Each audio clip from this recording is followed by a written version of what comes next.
It's good to be at Northern Illinois. I have some connection with the university. One of my colleagues that I worked with for many years, still connected with him in many ways. Alan Kamai was a professor here for a number of years, and there was a lot of phone calls between University of Kansas and NIU. We wrote 2 books together over the phone primarily over the years. We've also had a number of our students from KU come here. We've still got one who's here on the faculty, Cheryl Morris, and so I've known Cheryl for many years from student days back in Kansas. I've known Joe for a number of years, I guess somewhat through IES maybe. But I got to know him a little bit better this summer. He and I were fortunate enough to get invited to come to Estonia to talk at the Dyslexia Foundation meeting on reading comprehension this summer. And so we got to know each other over a few beers and dinners. Good wine too that one night at that nice restaurant. So when he asked me to come and talk, I said, sure, I'll come here. My title is broadly titled, I guess, as Language Basis of Reading Comprehension. Joe said that I came out of speech, language, and hearing.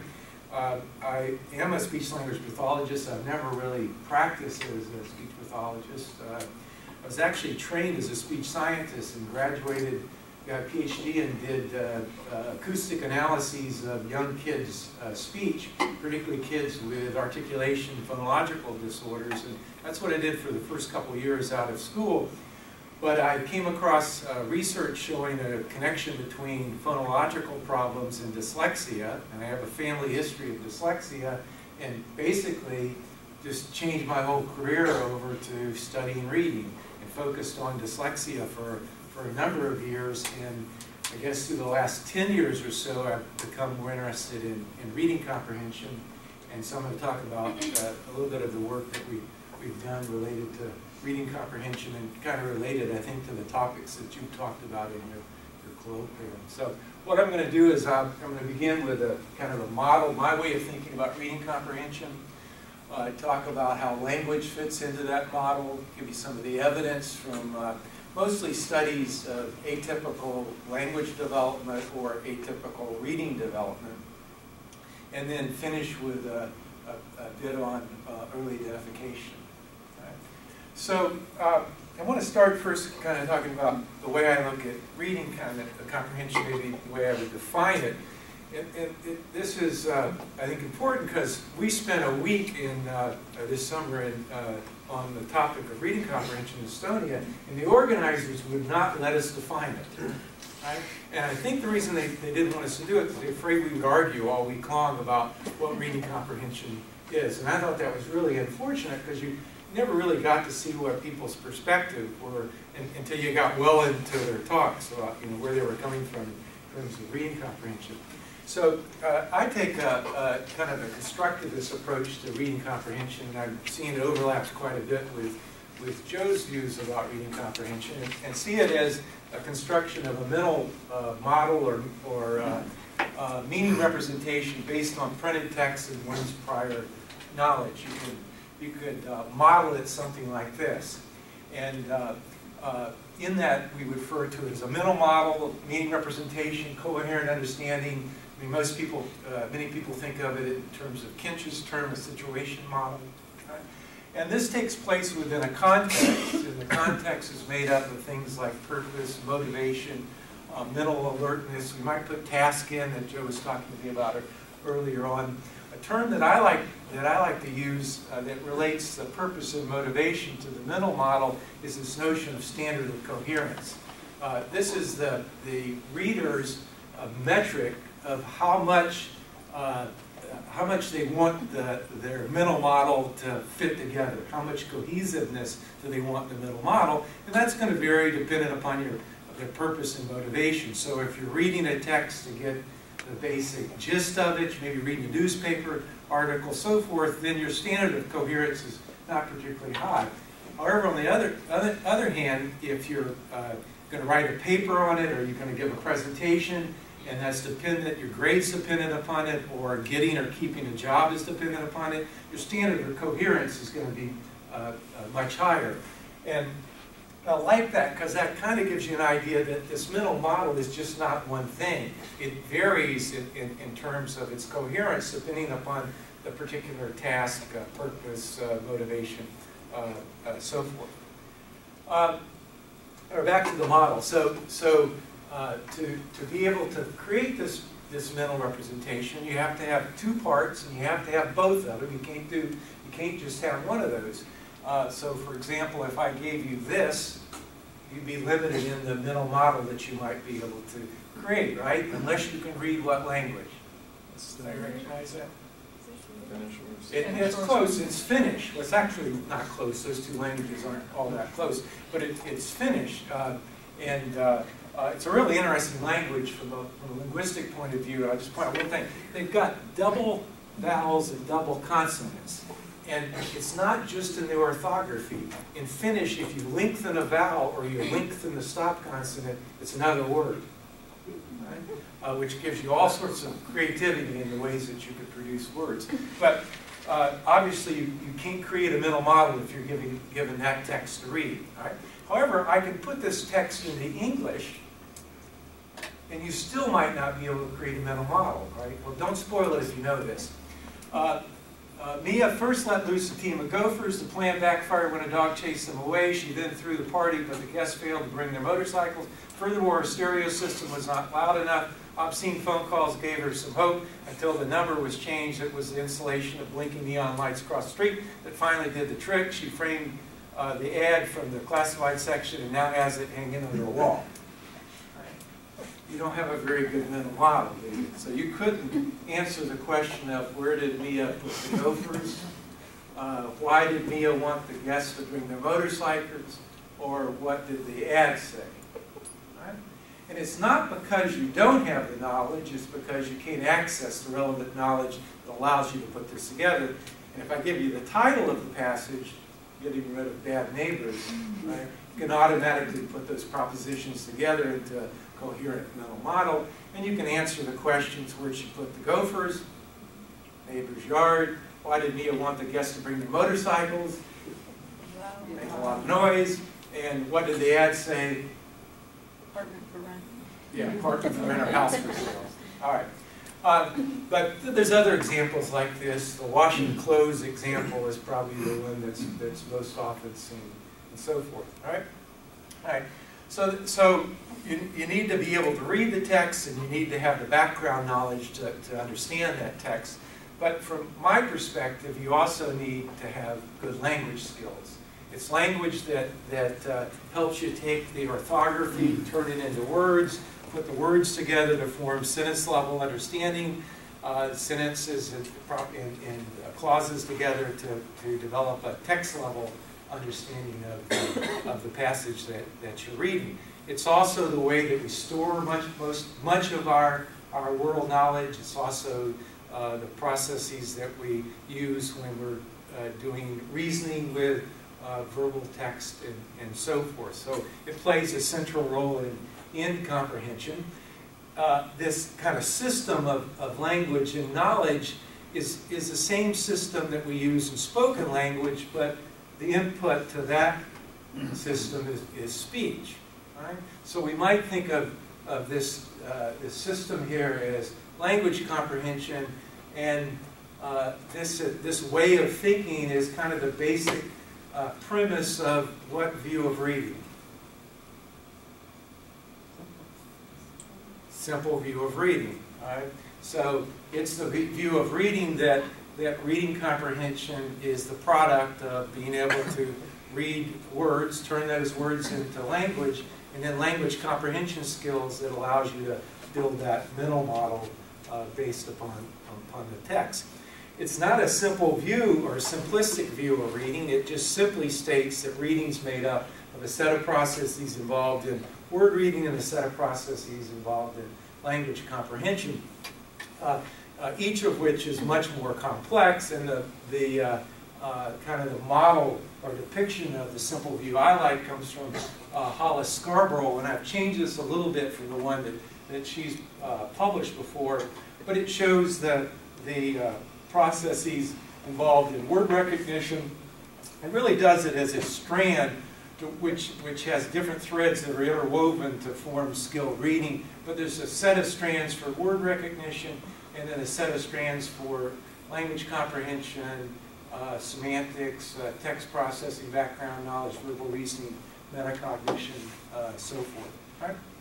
And reading comprehension is a combination of those two. And I think simple view has been a useful way of people like myself talking about the role of language in reading comprehension. However, I think it's also got some problems associated with it, and it's led to some misunderstandings or expectations, because in some ways it equates the processing within reading comprehension between language comprehension and word recognition, to the sense that we think that that understanding and instructing or mediating language comprehension ought to be somewhat similar to understanding, instructing, or mediating word reading. Right? And I think it's led to some very simplistic ways of thinking about reading comprehension and views about how would one go about teaching individuals to understand what they read. A colleague mentioned before, Alan Kamai, recognized this quite a long time ago and wrote an article that got him in a little bit of trouble, which he called the narrow view of reading. And what he proposed was that we call this reading, right, and not this. Right? And a lot of people thought it was too narrow, and we were going back to just a decoding view of reading. But what Alan was wanting people to think about was just how complex language comprehension was. Right? That it wasn't really something that reading teachers should be teaching by themselves. Right? It's actually cognition. Right? It's actually knowledge acquisition. And that if we want to improve individuals' reading comprehension, we got to think about years of work to do that. And we got to think about building that knowledge and building the thinking processes that go into allowing one to understand what they read. And kind of a simple strategic approach to teaching reading, where we think we're going to do it in a year or two, is not going to get us to where we want to go in terms of the complexity of reading comprehension. And I think Alan's notions about that were good and were useful for the field. All right. So one of the things that we've looked at is the contributions, the relative contributions of word reading and language comprehension to reading, and how that changes over time. And I've been fortunate enough to have some data sets over the years to where longitudinal data sets, so I can look at the contribution of listening comprehension components and how they contribute to reading across grades. And this comes from the Iowa longitudinal study, and I'll talk about the kids in that study and what we did in that in a minute. But basically, we followed a group of kids from kindergarten through 10th grade, and we looked at a whole range of abilities, language abilities. But here, in this, I can show you how the contributions of word reading and listening comprehension to reading comprehension over the years. And what we find is if you look in 2nd grade, most of the variability in kids' performance on reading comprehension tasks is explained by their word reading ability, about 70% of the variance. But as you move to 4th grade and to 8th grade, it goes down toward only about 40% by 8th grade. Once you've explained the variance due to word reading, you look for unique variance in listening comprehension. It's low to begin with and increases quite a bit by 8th grade. This doesn't have the unique, the shared variance in it, and that's what's in the kind of maroon color there. It's about 40% across grades, right? But it shows that that the unique variance for word reading goes down quite a bit, and by 8th grade there's hardly any unique variance for word reading. That is, you're not going to find very many kids that have a problem in reading comprehension that have poor word reading that don't have poor listening comprehension. Now, part of that's probably the result of not being a good reader for a number of years, but some of it may be constitutional differences that lead to that. We're just now doing another study that's part of the Reading for Understanding initiative. Joe's involved in one of the groups that's funded under that, and I'm part of a consortium that's it's called the LARC Consortium out of Ohio State, and we're doing this again, looking at reading and measuring different language abilities, and so right now we're just starting to do some analyses related to the simple view. And this is an SEM analysis, but basically what this illustrates is that in first grade, these are standardized coefficients, so they don't work the same way as the regression analysis, but the weightings can show you that at first grade that reading is heavily dependent upon word recognition, but by second grade you start to see a shift, right, which is different from the other data set. That other data set was collected 15 years ago, and the kids now that are in their 20s were in second grade. These are kids that were just last year in second grade. Well, what's happened? We're teaching kids word reading skills much earlier, and you might say that first grade's the new second grade.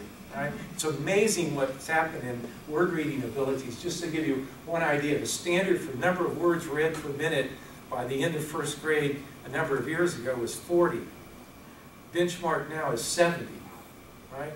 If you look at the average school performance of kids in school systems today on Woodcock reading mastery tests using the norms that were created in 1997, it's almost a standard deviation ahead, right? To where if you use norms collected 2 years ago, it's right in the same place, right? So we put a lot of effort into teaching kids to decode, and it's had a huge effect in the decoding abilities. It just hasn't translated well into comprehension, and that's led some people to see the initiatives that have been put forth in reading to be a failure, right? Well, they weren't a failure. They did what they were designed to do. They taught kids how to read words better, but they didn't have the impact that we necessarily wanted them to. So that's just my initial hypothesis of why we might see that difference occurring a little bit earlier. All right. I've spent much of my career looking at atypical language development in the relationship of it to reading and reading comprehension. A group that I've focused on quite a bit are kids with specific language impairments. These are kids that have delayed onset or protracted onset of language in a number of different dimensions of language, usually identified between 3 and 5 years of age. And I've had the opportunity to follow a number of groups of these kids up through the school years.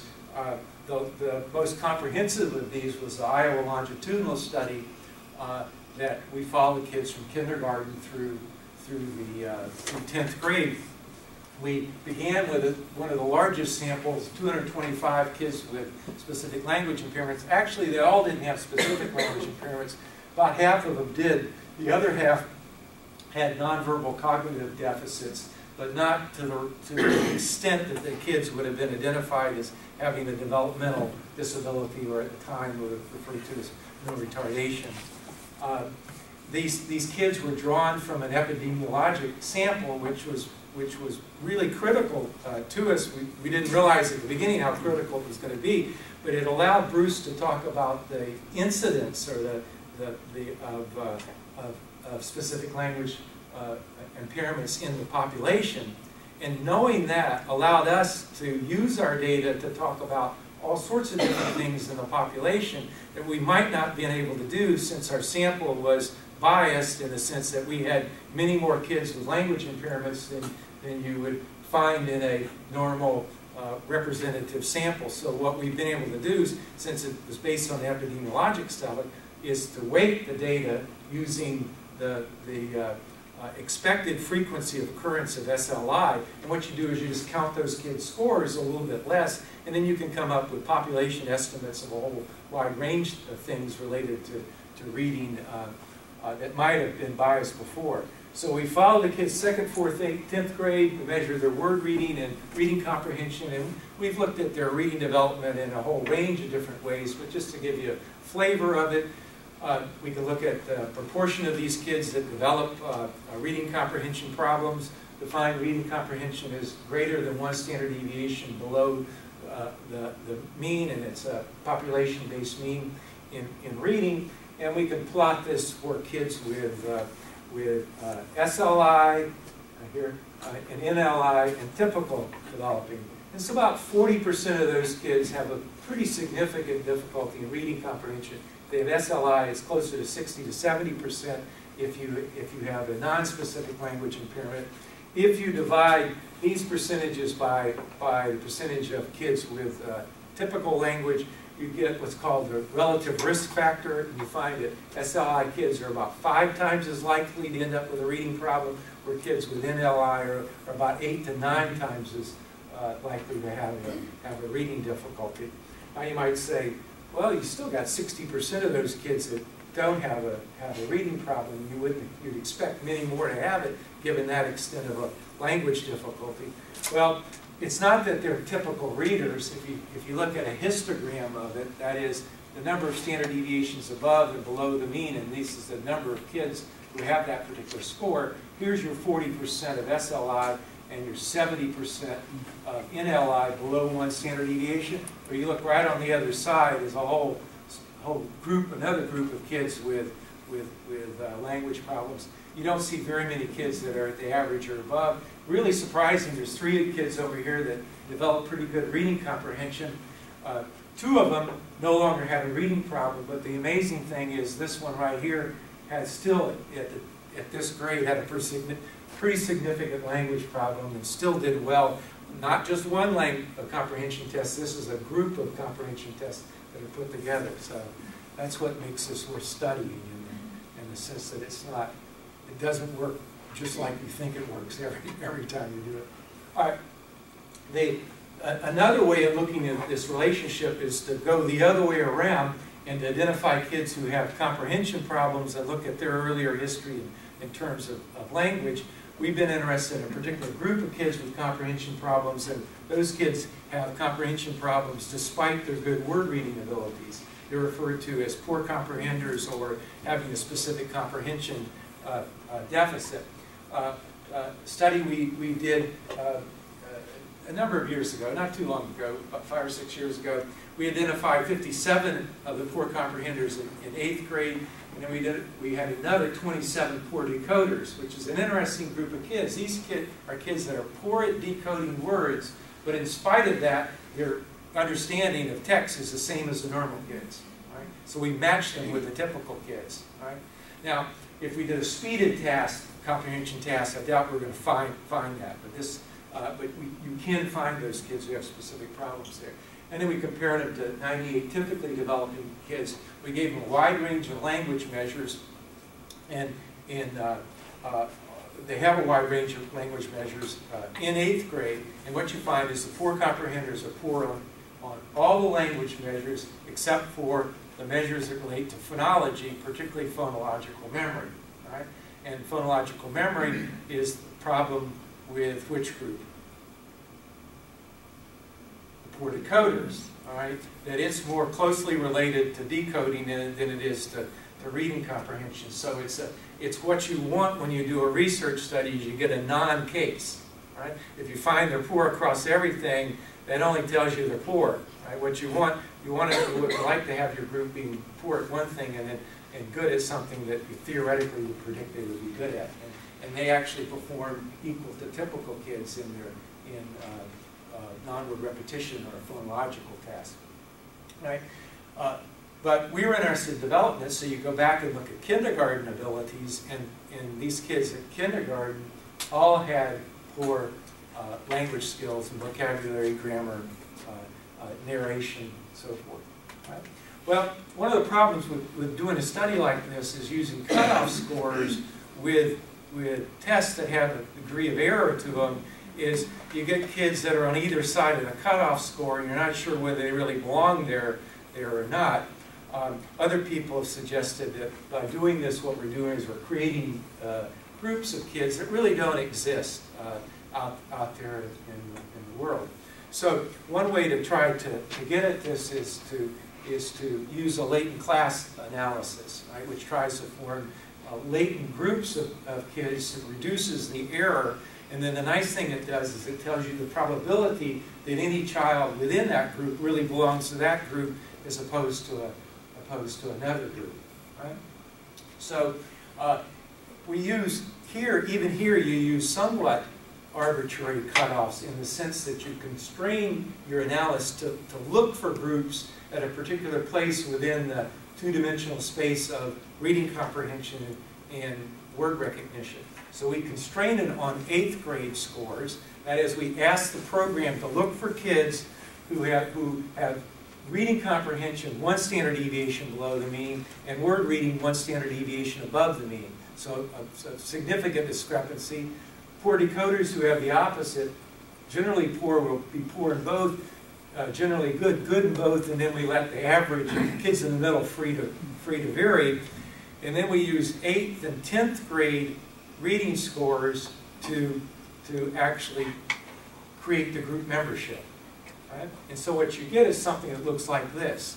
This is based upon the 8th grade scores, a group of kids who are poor comprehenders who centered around +1 in word recognition, but -1 in reading comprehension. We get a smaller group of poor decoders who have the opposite pattern. They're poor at word reading, but good at reading comprehension. We get kids that are poor at both, right? Kids that are good at both, and kids that are in the middle.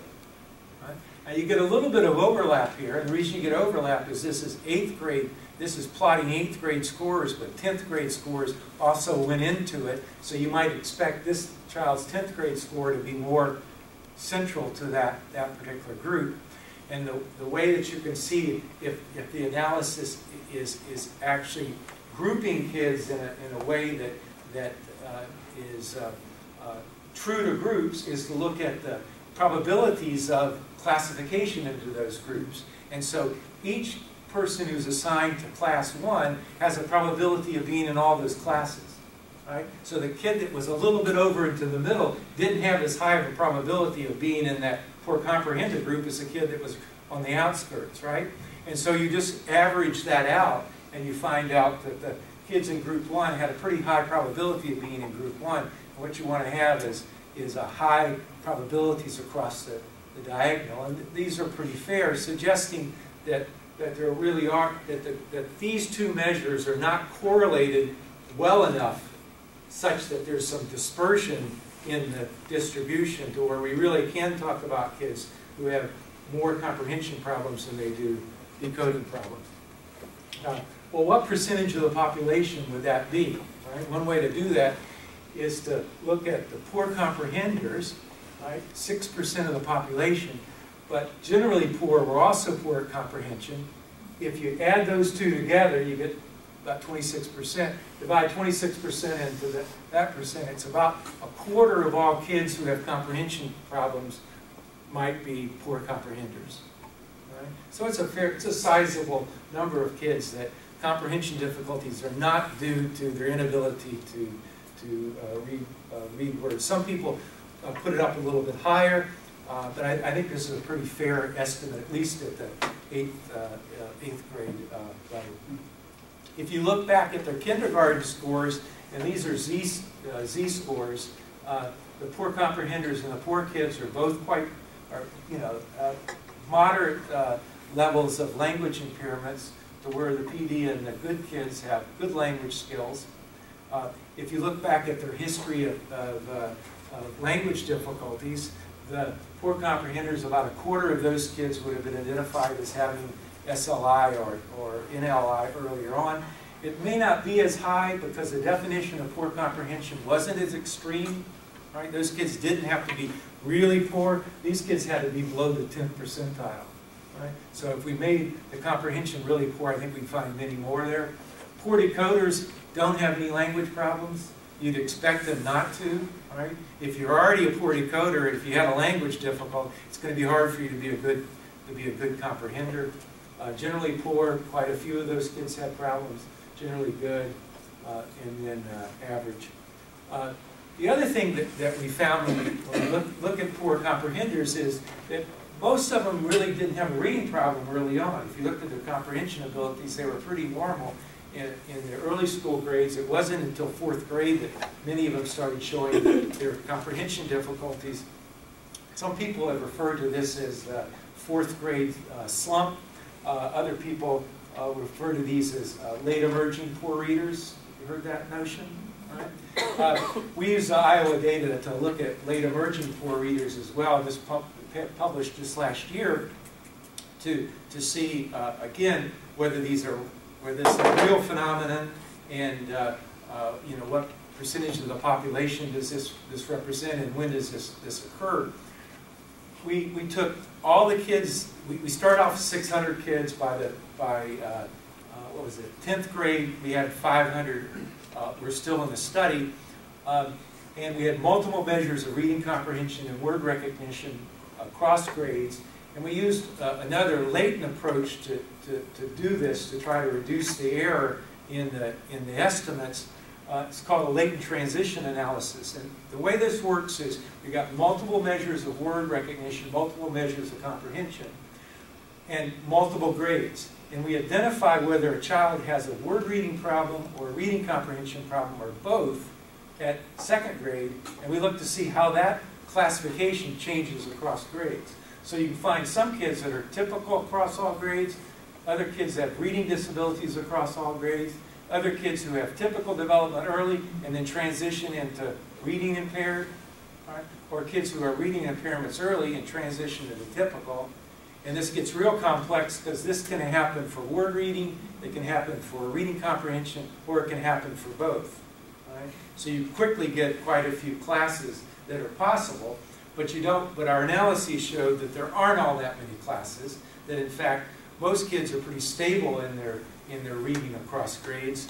About 70% of their kids were typical readers across all grades, and it's that low because we allowed kids to have problems in reading or word reading or reading and comprehension at any grade, not to fit into that category.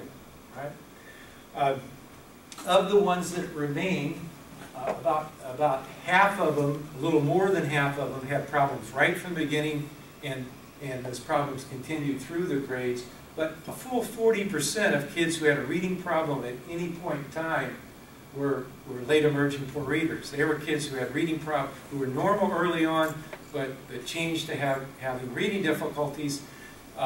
Most often this occurred at 4th grade, after which they were stable.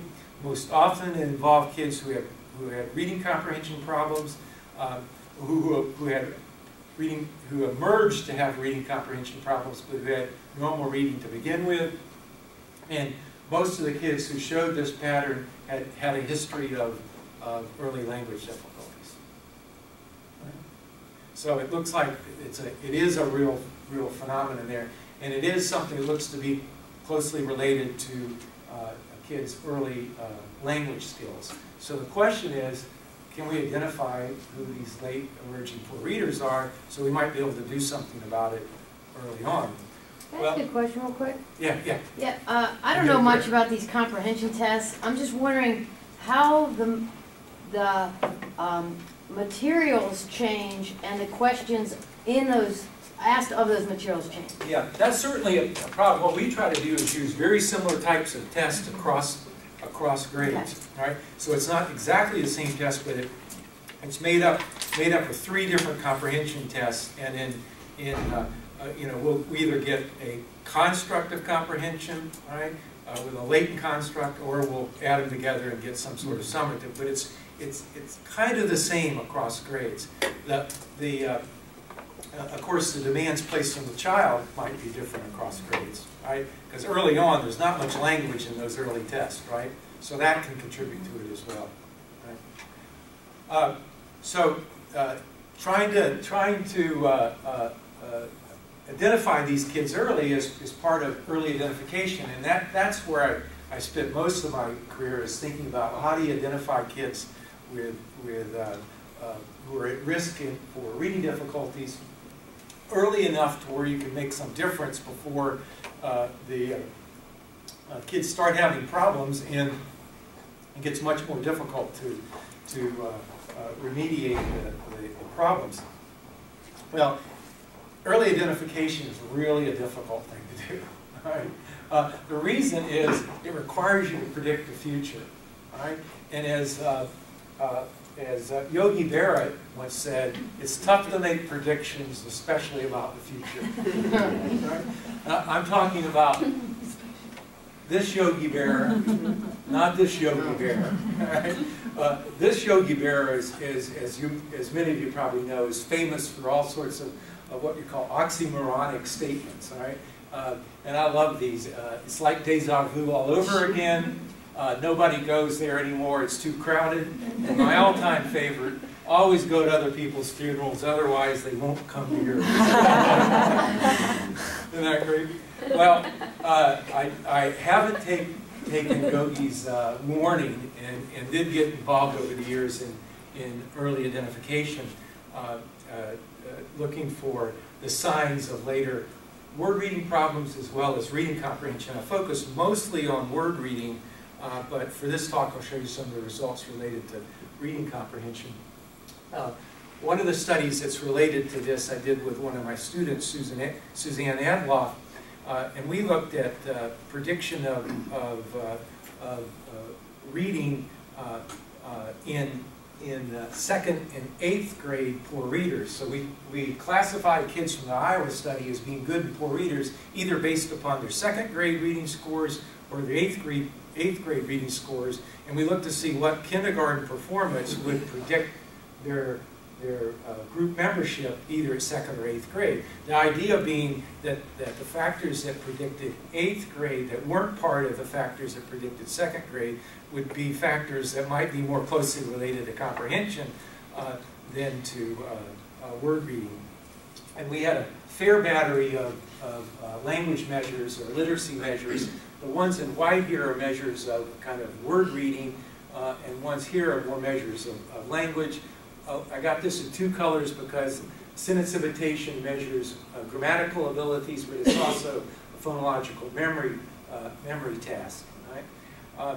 And we used logistic regression, and we used a form of logistic regression. It's called best subset variable selection that allows you to look at all possible combinations of variables to predict outcome, and in that way you don't miss a combination that has fewer variables and actually is more parsimonious, but just misses being the best model. Right? And in 2nd grade, the best predictors of 2nd grade, or the best kindergarten predictors of 2nd grade reading performance is sentence imitation, letter identification, and mother's education, and then either or rapid naming or phoneme deletion. And at the best cutoff score, you get very good sensitivity and specificity. What I like to use is a statistic called area under the curve, which is kind of an average sensitivity and specificity across possible cut scores that you could use to identify whether you think a child's going to have a reading problem or not have a reading problem. And the AUC of 0.9 is a good classification. You don't, whoops, what did I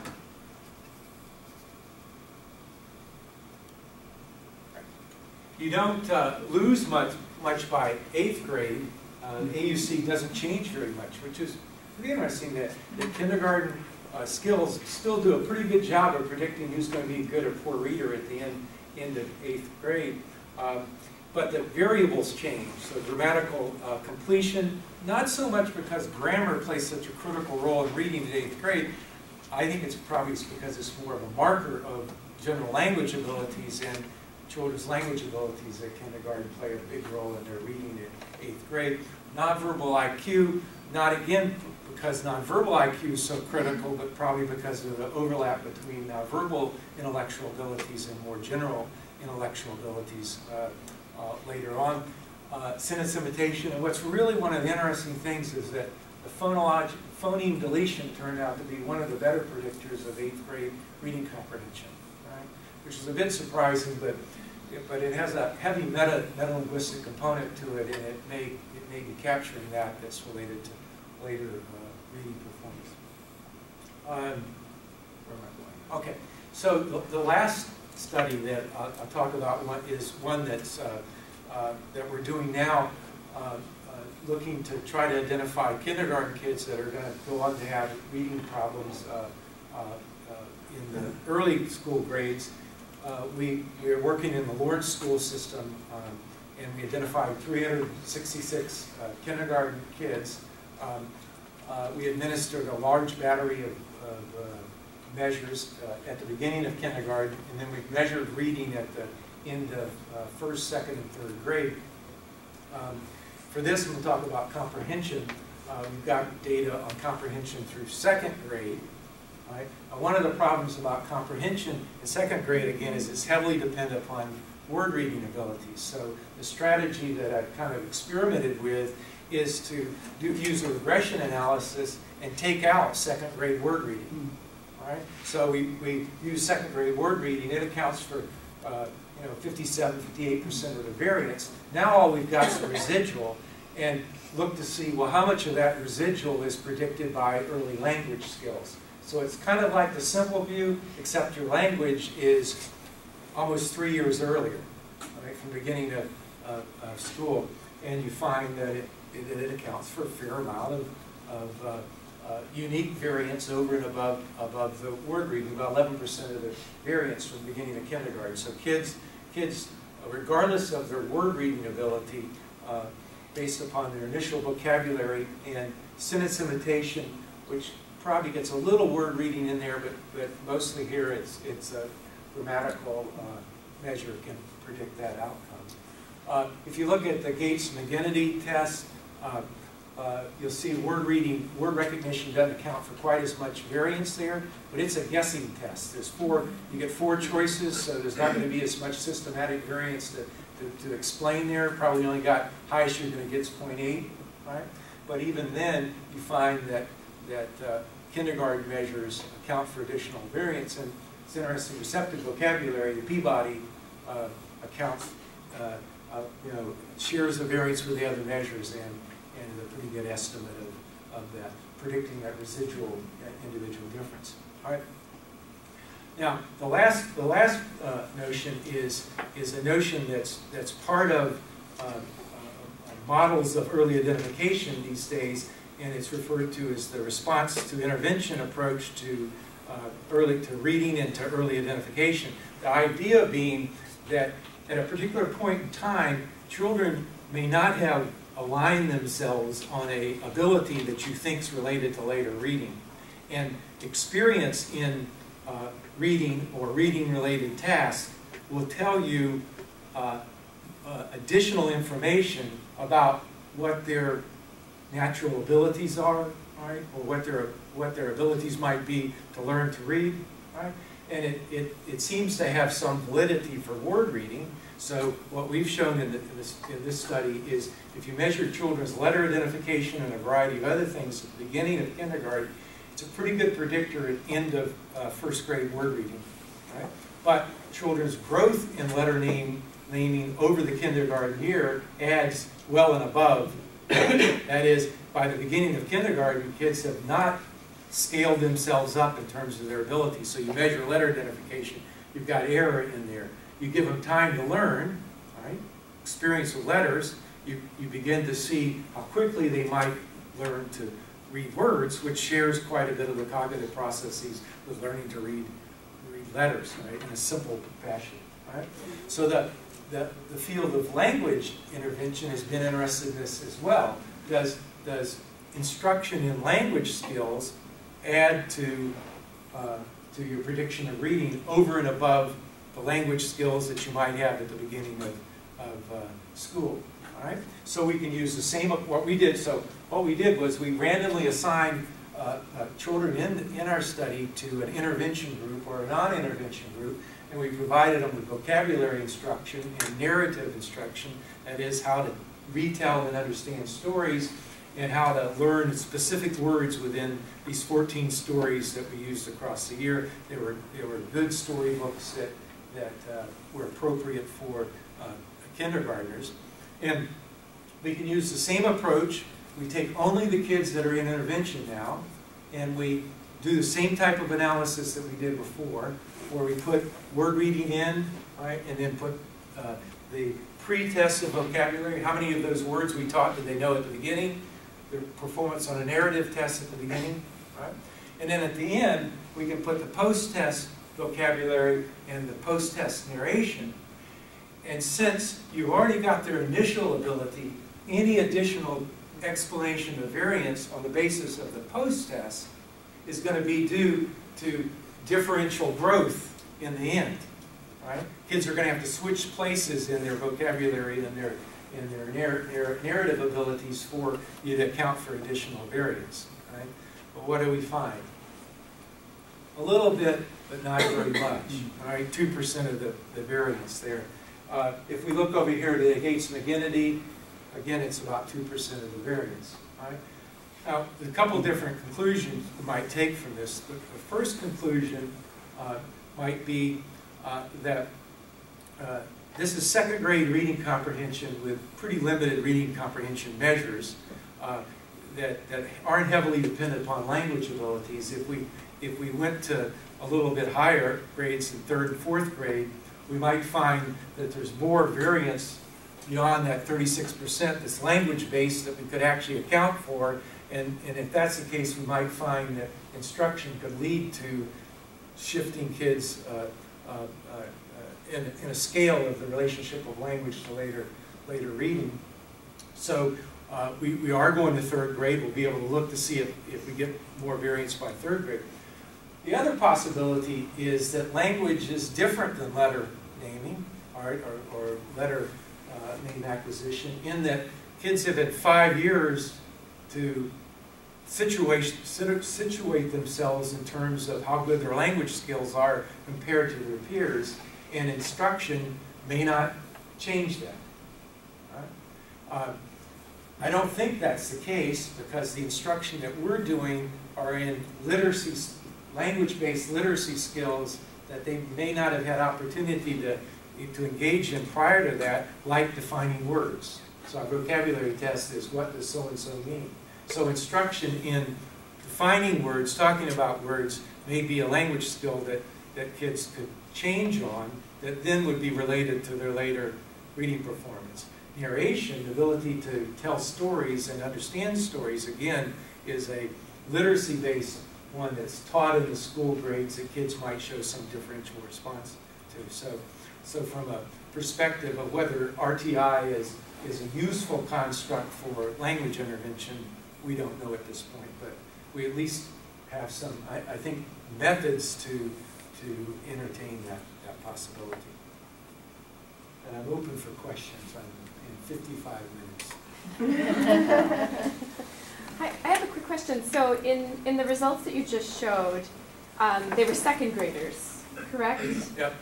And earlier on in your talk, you were saying that earlier on word recognition is more important, and then increasingly as readers become more experienced, then the more of the language components of comprehension come online and become more relevant. So I guess what I'm saying is, what would you expect if you had done the same thing, but you were looking at 8th graders in terms of the intervention and the effect of the intervention? So do you expect to see downstream effects of the intervention? Yeah, that's what I'm saying. I think there's reason to think we might in RTI, since the skills that were instructed were skills that might not have developed on their own, and your ability to respond to that instruction has direct implications to reading comprehension, right? And what you might do in reading comprehension. All right, so kids that are good at words, think about words, all right, would be expected to be better at comprehension perhaps at 8th grade. Right? I think we might even see it by 3rd grade. Right. Well, where was that switch again in terms Well, see, it's hard to say. The old data suggests that the Right. switch is at 4th grade. The new data suggests that it's, you know, Might be 2nd to later. 3rd grade. All right? So it